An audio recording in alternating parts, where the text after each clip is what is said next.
Grizzly. My friends and relatives. My given name is Laura. My ancestral name is FSIN, which means Grizzleypaws. I'm from the interior plateau, nation of BC. This dance that I do is really symbolic to my family. I am the only grizzly bear dancer within our territory. There are 2 other black bear dancers, and I think I'm the only grizzly bear dancer in the world, female.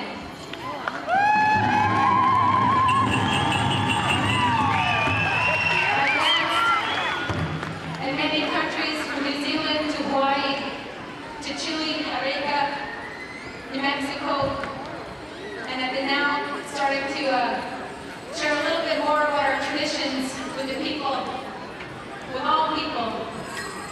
It is important to recognize and uphold your cultures, your languages, the beliefs and teachings that have been passed on from generation to generation.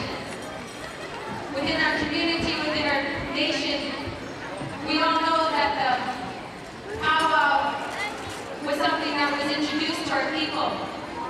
As we all have gatherings like this in BC, but we all have to be reminded, as my elders have told me, that we have our own songs and we have our own dances, that we have our own teachers and principles and values that we need to uphold.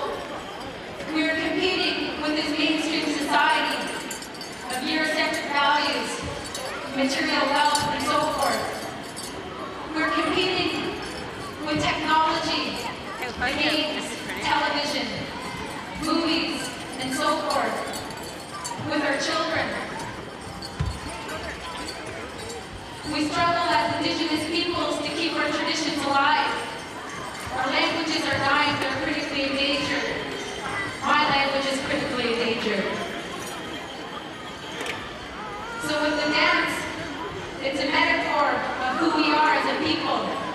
The grizzly bears once inhabited the land that was not occupied or developed upon. This grizzly bear did not know any boundaries, did not know a fence, did not know the boundaries that had been developed and put onto the land. So this grizzly bear crossed the boundaries that he did not know and did not understand. This bear that I dance with is from my territory. And now this bear reminds me to remind each and every one of you that we all have a responsibility for the sustainability of our land and our natural environment, the natural ecology. The grizzly bear is considered a habitat, a protected species habitat. If we look after the grizzly bear, the grandmother, the grandfather, our brothers and our sisters, then we will be taking care of ourselves. The bear is really symbolic because it is a replica of who we are. The animal people were the ones that taught us how to hunt, how to fish, how to care for our children, and how to interact and how to communicate with one another.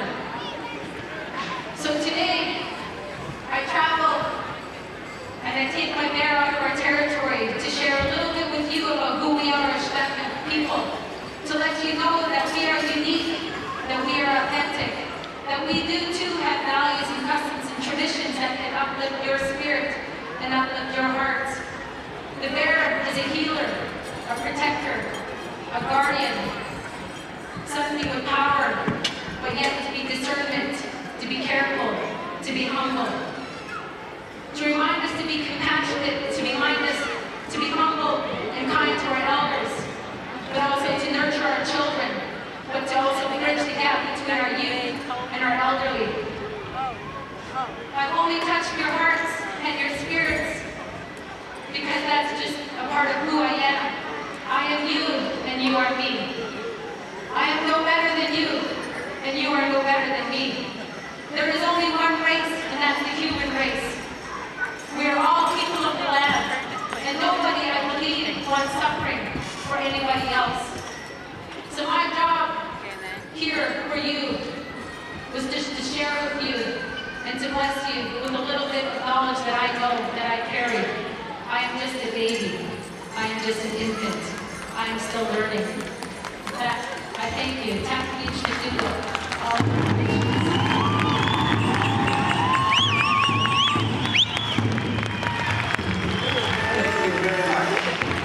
And now we know why. Each day is a learning process. We learn from our young and remember that this dance is the only dance that we have seen. Let it be the only dance. We cannot be copycats. We need to earn the dances that she has earned for herself.